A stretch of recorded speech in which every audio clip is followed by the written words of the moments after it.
Imagine walking into your own garage and finding a huge pickup truck parked there. Not yours, not a guest's, but your neighbor's. And not just any neighbor, but the queen of complaints, the self-proclaimed HOA enforcer who believed every rule applied to others but never to her. That was our reality the morning my father opened the garage and found Karen's monstrous truck taking up the entire space. She didn't knock, didn't ask, didn't even leave a note. She just parked like she owned the place. Karen was notorious in the neighborhood. She wrote nasty letters about people's grass being half an inch too tall. She snapped photos of kids playing too loudly, and she once fined a man because his dog's leash was not HOA approved. Everyone feared her constant nagging and threats, but this time, she crossed into our home. She had stepped onto the one property she could never control, our garage. I remember the look on my father's face. Calm, controlled. But behind his silence, you could see the storm brewing. He wasn't the type to yell or argue. No, his revenge was sharper, smarter, and far more satisfying than shouting could ever be that evening. As neighbors gathered outside, waiting for Karen's reaction, my father's plan unfolded with precision. The scene that followed wasn't just petty revenge, it was a masterpiece. And when it ended, the neighborhood erupted in cheers so loud even Karen couldn't silence them. This wasn't just about a truck in our garage. It was about standing up to a bully. About showing everyone that the rules she twisted for her own power could just as easily be turned against her. Karen had finally met her match. It was an ordinary Saturday morning when the first signs of trouble arrived. The sun was just rising over the neighborhood, spilling pale gold across the quiet suburban street. Our family had lived here for almost 3 years, and in that time, we had grown used to the sounds of birds, the smell of fresh-cut grass, and the faint hum of sprinklers clicking on one by one. It should have been a peaceful morning. But when my father opened our garage door, the peace was shattered. There it was, a massive black pickup truck sitting boldly inside our garage. Its chrome bumper gleamed under the fluorescent light, and its wide tires pressed against the clean concrete floor as if it had every right to be there. My father stood frozen for a moment, gripping the handle of the garage door, his eyes narrowing. He wasn't a man who startled easily, but this was so far outside the realm of normal that even he had to blink twice. At first he thought maybe it was some mistake. Perhaps a neighbor's car had rolled in by accident. Maybe someone was in an emergency and needed shelter. But the truck was parked perfectly straight, carefully aligned as though someone had taken their time maneuvering it inside. It wasn't an accident. It was intentional. "Whose truck is this?" my mother asked from the driveway, her voice filled with irritation. She wrapped her robe tighter around her and gave the truck a glare that could have dented steel. My father didn't answer immediately. He stepped closer, brushing his fingers over the shiny hood. It was still warm. Whoever had parked it here had done so recently. On the windshield sat a sun visor, blocking the interior from view. But tucked into the corner of the dashboard was something more revealing, a red and white HOA parking permit. My stomach sank the moment I saw it. There was only one person in the entire neighborhood who drove a truck this big and carried herself with that much entitlement. Karen. Karen wasn't just any neighbor. She was the self-declared queen of the homeowners association. She didn't technically hold a position on the board anymore. Her term had ended 2 years ago, but she still acted like she did. She stalked the sidewalks with a clipboard, snapping photos of lawns she thought were too long, trash cans that weren't rolled in fast enough, and porch lights that didn't meet HOA brightness standards. She was the reason half the neighbors groaned whenever mail arrived, because tucked among the bills and catalogs could be one of her violation notices. Unbelievable, my father muttered under his breath. He wasn't a man who raised his voice. Years of working as a contractor had given him patience like steel. But I saw the flicker in his eyes, the kind that said he was more than annoyed. He was insulted. Before long, Karen herself appeared, strutting down the sidewalk like a general inspecting her troops. She wore her usual oversized sunglasses, a visor perched on her head, and carried a coffee mug that read, "Rules keep us civilized." She spotted my father in the garage and waved as though she were doing him a favor. "Oh good, you found my truck," she chirped, her tone dripping with false cheer. "I had some contractors over at my place and needed the extra space for their van. Your garage was just sitting empty. So I thought, why not? It's temporary." My mother's jaw dropped. "You parked in our garage?" Karen adjusted her sunglasses. "Well, technically, HOA guidelines allow the use of communal or unused areas for temporary parking when necessary. It's all in the handbook." She said the word handbook like it was scripture. "Besides, you've got room to spare. It's not like you're using it for anything important." My father's face didn't change. He didn't shout, didn't argue. He simply stood there, hands in his pockets, and watched her talk. When she finished, he tilted his head slightly, almost amused. "Karen," he said calmly, "this is my garage. My private property, not a shared space." Karen laughed, a short, sharp sound. "Oh, don't be dramatic. It's just for a few days. Surely you can be neighborly enough to let me use it. I'd hate to have to bring this up with the board. They'll agree with me, of course." That was Karen's favorite threat, the board. She wielded it like a weapon, as though the homeowners association were an army ready to back up her every whim. The truth was, the board was tired of her. Everyone was. What she had a way of twisting rules and intimidating people until most gave up and let her have her way. Not my father. Right, he said finally. He stepped back and pressed the garage remote, lowering the door with a slow, mechanical hum. The truck disappeared into the shadows as the door closed completely. Karen blinked, caught off guard. "What are you doing?" she demanded. "Protecting your truck," my father replied evenly. "Wouldn't want anything to happen to it while it's on my property." Karen opened her mouth to argue, but for once she seemed unsure. My father gave her a polite nod, as though the conversation were finished, and walked back into the house. Inside, my mother exploded. "You can't just let her get away with this. She thinks she owns our garage forever." But my father only smiled that small, dangerous smile he wore when he was building something clever. "Don't worry," he said quietly. "If she wants to play HOA games, we'll play, but by the rules. And when it's done, she won't dare step foot in here again." I didn't fully understand what he meant at the time, but the way he said it made my skin prickle. It wasn't just about the truck. It was about standing up to Karen. About finally putting the neighborhood bully in her place. The garage was silent again.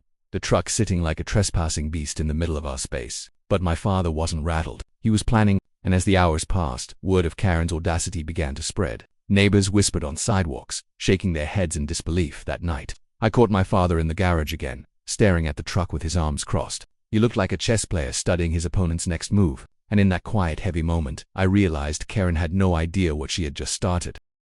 The next morning began with the metallic squeal of garage hinges. My father had risen before the rest of us, his footsteps deliberate, his mood unreadable. By the time I wandered out in my slippers, rubbing sleep from my eyes, he was already in the driveway, coiling a set of heavy chains like a fisherman preparing his nets.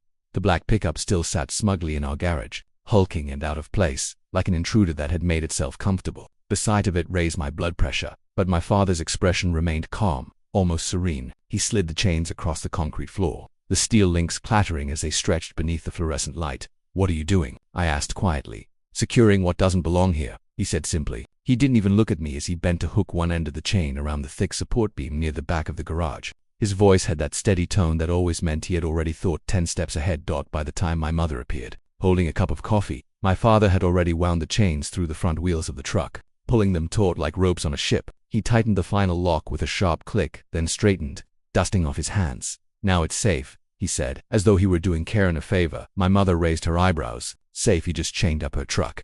My father gave her a thin smile. "Exactly. HOA rules say we're responsible for anything left on our property. If it gets stolen or damaged, we're liable. This way I've protected it." It was brilliant in its simplicity. He wasn't hiding what he was doing. He was following the very handbook Karen worshipped. He knew it better than she did, page by page, rule by rule. And now, he was turning her own weapon against her. By mid-morning, the sound of Karen's voice shattered the calm. She marched down the street in her visor and sunglasses, her coffee mug in hand like always, though today her face was pinched with irritation. She stormed up to the driveway and jabbed a finger toward the closed garage. "Open it," she barked. My father didn't flinch. He pressed the remote, and the door rose slowly, revealing her beloved truck bound tightly in chains. For a moment, her mouth fell open. The scene looked like something out of a hostage movie. The shiny black pickup held captive, unable to move an inch. "What is the meaning of this?" she screeched. "Security." My father replied calmly. "Since your vehicle is on my property, I'm responsible for keeping it safe. HOA Guidelines, Section 4, Article 7. Karen's face turned crimson. "You can't do this. This is illegal. This is harassment." My father folded his arms across his chest. "It would have been harassment if I'd towed it, or damaged it. But I didn't. I secured it. You should be thanking me." The neighbors began to notice. Curtains shifted, blinds tilted, and before long a small crowd gathered along the sidewalk. Whispers rippled through them like wind in tall grass. Most people had been victims of Karen's relentless nitpicking, so watching her sputter helplessly in front of my father was entertainment they hadn't known they needed. Karen whirled on the crowd. "Don't just stand there. You all know the rules. Tell him he can't do this." But instead of supporting her, the neighbors smirked. Some even chuckled quietly. Nobody stepped forward to defend her. Karen turned back to my father, desperate. "I'll call the board. I'll call the police." "You do that," my father said evenly. "Just make sure you tell them whose private property your vehicle is trespassing on. I'm sure they'll be very interested to hear that part." For once, Karen had no quick comeback. She fumbled with her phone, muttering under her breath, before stomping off down the street, her coffee mug sloshing as she waved her arms in frustration. When she was gone, the neighbors erupted in quiet laughter. One man clapped my father on the shoulder. "About time someone stood up to her," he said. "That's the best thing I've seen all year." Over the next few hours, Karen tried everything. She sent 2 official-looking emails with subject lines like urgent violation report and immediate action required.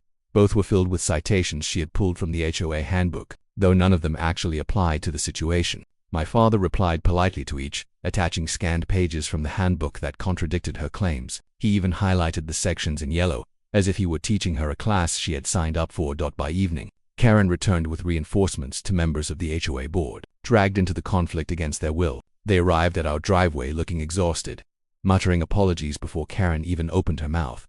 "This man is violating my rights," Karen declared, pointing dramatically at the chained truck. "He's holding my property hostage." One of the board members sighed. "Karen, you left your truck in his garage. It was temporary," she snapped. "The handbook allows temporary use of available spaces." The other board member adjusted his glasses. "Garages aren't available spaces, Karen. They're private property." Karen's face twitched. She looked from one board member to the other, waiting for them to back her up. When they didn't, she turned her glare on my father. "This isn't over," she hissed. My father gave her a polite nod. "Of course it isn't.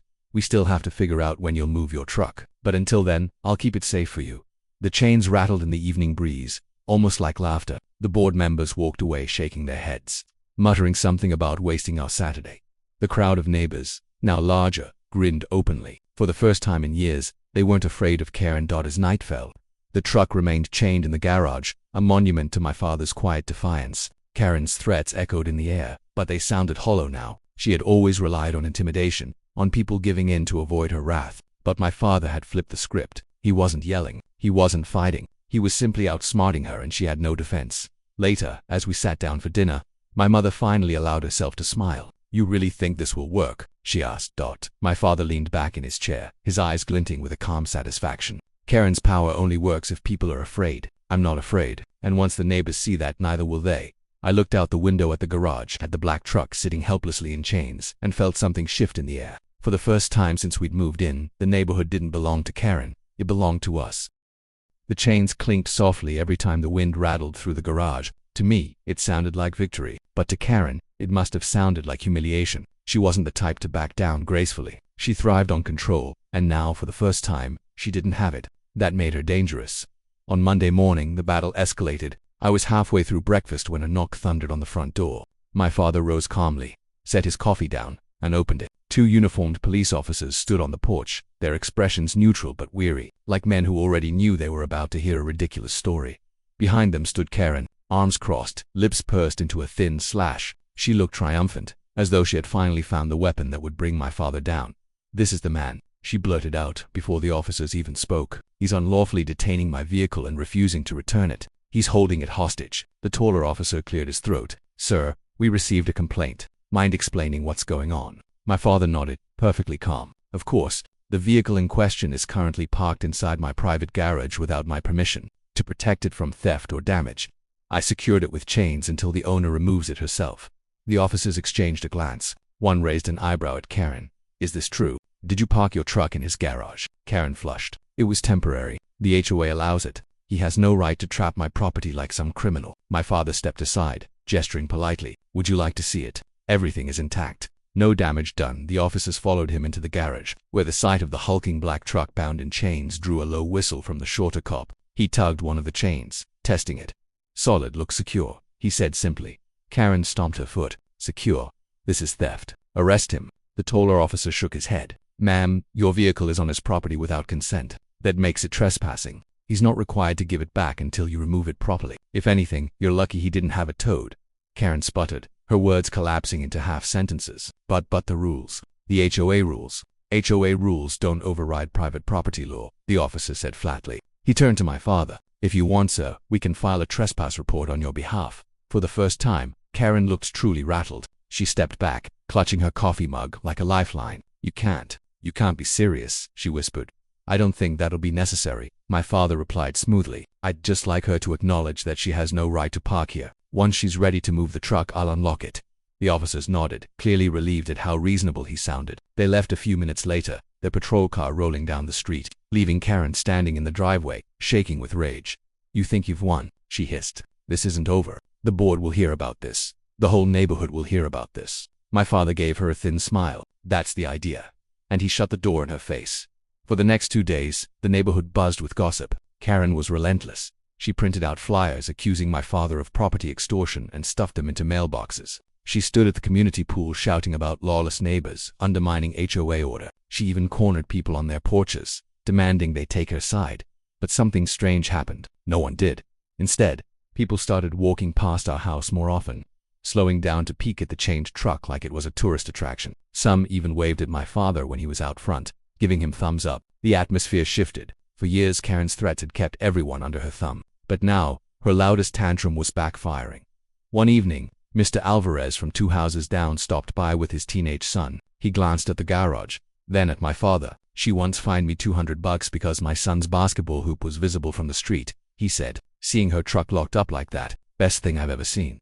My father chuckled, just following the rules. By Wednesday, the HOA board called an emergency meeting. Karen, of course, insisted it be held at her house. She filled her living room with board members, printouts, and enough coffee to fuel a courtroom battle. But my father came prepared, carrying a neatly tabbed binder, his personal copy of the HOA handbook. The meeting dragged for hours, Karen shrieking about abuse and anarchy, while my father calmly flipped through his binder, reading rule after rule. Every argument she raised, he countered with a highlighted section that contradicted her. The board members shifted uncomfortably, clearly exhausted by Karen's theatrics. Finally, one of them held up his hands. "Enough, Karen. The fact is, you parked on private property without permission. That's trespassing. The HOA cannot and will not defend you on this." The room went silent. Karen's face paled, then flushed a deep red. She looked like a balloon about to pop. "You're all spineless," she spat, "letting him humiliate me like this. You'll regret it." But the board members only sighed, gathering their papers. One muttered, "We already regret it." That night, Karen didn't storm down our street. She didn't yell or wave her clipboard. For the first time since we'd moved in, the neighborhood was quiet. Too quiet, I asked my father if it was over. He shook his head. "People like Karen don't give up. They double down. She'll be back. But the difference is," he looked out the window at the truck, still sitting bound and helpless. "Now she knows the neighborhood is watching, and she knows I'm not afraid." The chains rattled again in the evening breeze, and I realized something important. This wasn't just a fight between my father and Karen. It was bigger than that. It was the start of a shift in power, the neighborhood rising up against its bully. And Karen, for all her noise, was finally on the losing side. The neighborhood had changed in just a week. Where once Karen's shadow stretched across every yard, now her presence felt smaller, weaker. But she hadn't vanished. No, Karen wasn't the type to go quietly. She was cornered, and cornered people are often the most dangerous. On Thursday morning, the storm hit. I woke to the sound of papers slapping against porches. When I opened our front door, I found one lying at my feet. It wasn't a flyer this time. It was a formal-looking letter, complete with the HOA logo at the top. The bolded words screamed at me, "Notice of community violation." I skimmed it quickly, and my jaw dropped. The letter accused my father of unauthorized modification of a garage, illegal detainment of personal property, and even community disruption. It threatened fines, suspension of HOA privileges, and further legal action. My mother appeared behind me, snatching the letter from my hands. "She's lost her mind," she muttered. My father arrived last, still tying his work boots. He read the letter once, then again, his expression unchanged. Finally, he folded it neatly, set it on the counter, and poured himself a cup of coffee. "She typed this herself," he said calmly. "The board doesn't send notices without signatures. No signatures here." "So what do we do?" I asked. He took a sip of coffee, unfazed. "We let her bury herself." By mid-morning, the neighborhood was buzzing again. Karen had stuffed every mailbox with her fake violation letter, strutting down the sidewalks like a town crier. But this time, instead of nodding nervously or pretending to agree, people laughed. I saw Mrs. Green from across the street reading her copy aloud to her husband, then shaking her head in disbelief. Mr. Alvarez crumpled his into a ball and tossed it straight into his trash bin. Karen noticed the shift. Her confidence faltered when she realized the neighbors weren't rallying behind her. For the first time, she wasn't the voice of authority, she was the punchline. That afternoon, Karen tried a new tactic. She marched up our driveway with a clipboard and a man in a suit. The man introduced himself as a legal consultant.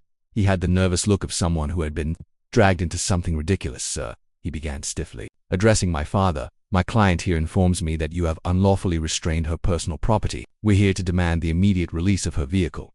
My father leaned casually against the porch railing. "And your client told you where the vehicle is located?" The man nodded. "In your garage." "Without my permission." The man hesitated. "She indicated it was a temporary arrangement." "Then you understand," my father said smoothly, "that it's trespassing, and I'm securing the property until it's removed." "Perfectly legal." The consultant adjusted his tie, clearly uncomfortable. Karen's eyes blazed. "You're supposed to be on my side." She snapped at him. "Ma'am," he muttered, "this isn't really a strong case."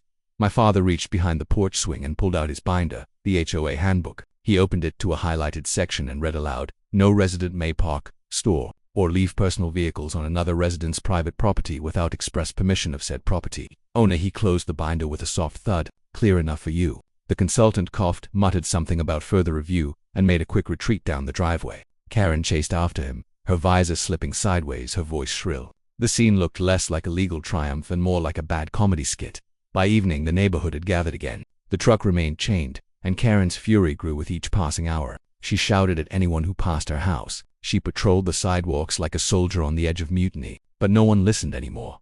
That night I found my father in the garage again, sitting on a folding chair, staring at the truck like a hunter studying trapped prey. "She's running out of moves," he said quietly. "When bullies lose their audience, they get desperate. That's when they make their biggest mistake." His prediction came true the very next day. It was Friday afternoon when Karen returned, this time with bolt cutters in hand. She stormed up our driveway, her sunglasses gleaming, muttering under her breath about taking back what's mine. She didn't notice the neighbors watching from porches, leaning against fences, phones raised to record.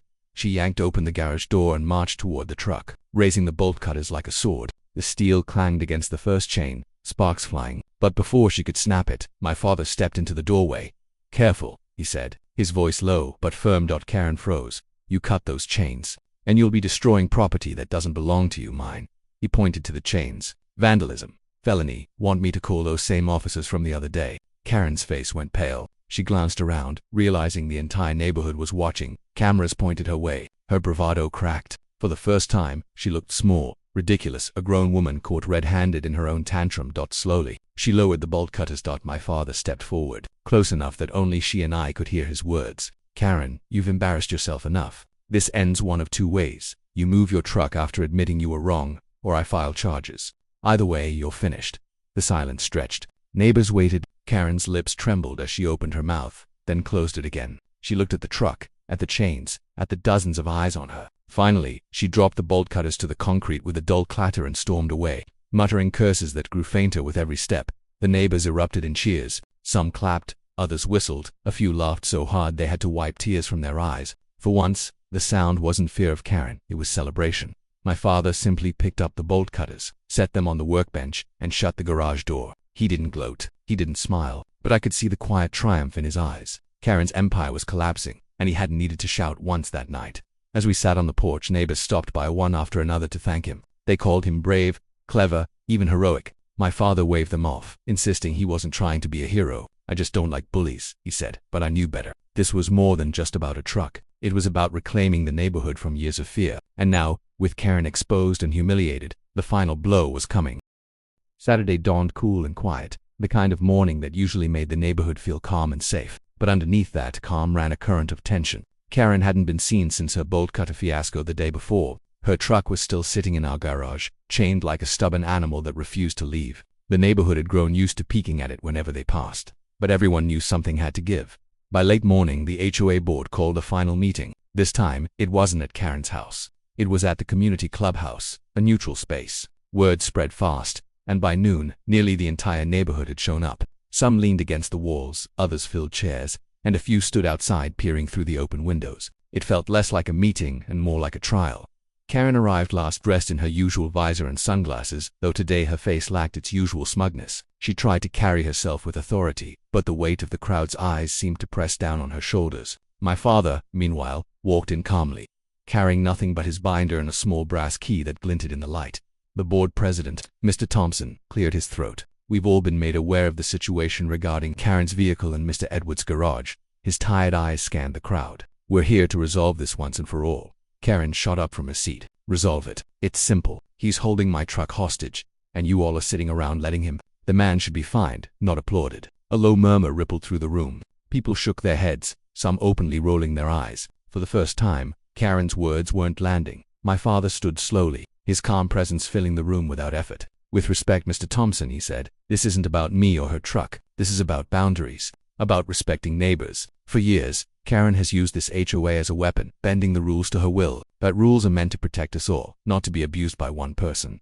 He set the brass key on the table in front of him. It rang softly against the wood, commanding attention. "Her truck is chained in my garage because she trespassed. It will remain there until she admits that. Not for me, for this neighborhood. Because if she doesn't, Nothing changes. She keep doing what she's always done. The silence that followed was heavy. Even the air seemed to wait. Mr. Alvarez spoke from the back. He's right. She'll find my son for having a bike on the lawn. She'll find the Greens for leaving Christmas lights up in January. We've all suffered because we were afraid to fight back. Others chimed in. She threatened to report my dog for barking. She measured my fence with a ruler. She made my kids cry when they left chalk drawings on the sidewalk. One by one, voices rose, layering complaint upon complaint until the room swelled with years of pent-up frustration. Karen's face turned ashen. She tried to shout over them, but the wave was too strong. For the first time, she was drowning in the very rules she had wielded like weapons. Finally, Mr. Thompson raised his hand for quiet. He looked directly at Karen. You've overstepped consistently, and now you've trespassed on private property. The board will not defend you. The only way this ends is with you acknowledging your mistake. Karen's mouth opened, then shut. Her visor tilted awkwardly as she lowered her head. Her voice cracked, and for a moment, the room leaned in. She swallowed hard. I'm sorry. To the Edwards family, and to the neighborhood. I shouldn't have parked in that garage or behaved the way I have. It wasn't loud. It wasn't gracious. But it was an apology. The room erupted in quiet applause, not mocking, but relieved. It was the sound of a neighborhood finally breathing again. My father picked up the brass key, holding it between his fingers. That's all I needed to hear, he said. I'll unlock the chains today. She can take her truck and leave. When we got home, the crowd followed at a respectful distance, eager to witness the final act. My father opened the garage door, walked to the truck, and unlocked the chains with a few quick clicks. The steel links fell to the ground with a heavy clatter. Their job finished. Karen climbed into her truck without a word. Her hands trembled slightly as she gripped the wheel. She started the engine, backed out slowly, and for the first time, her tires touched the street with no sense of authority. No power. Just a vehicle finally leaving a place it never belonged. As she drove off, neighbors burst into cheers. Some clapped, others laughed, and a few wiped tears of relief. The sound rolled through the neighborhood like a wave, louder and freer than it had ever been. My father stood in the driveway, arms crossed, watching the truck disappear around the corner. He didn't smile or gloat. He simply nodded, as if marking the end of something long overdue. Later that evening, families gathered on their lawns, sharing food, drinks, and stories. The air buzzed with laughter instead of tension. For the first time since we had moved in, the neighborhood felt like a community again. Karen's shadow was gone. I looked at my father as he sat quietly on the porch, sipping his coffee. You won, I said. He shook his head. No, we did. The neighborhood finally stood up together. That's the real victory. And he was right. The chains might have been his doing, but the freedom, the laughter, the relief, the strength belonged to everyone. From that day forward, the garage was just a garage again. But for all of us, it would always be remembered as the place where Karen's reign ended, and where a community found its voice.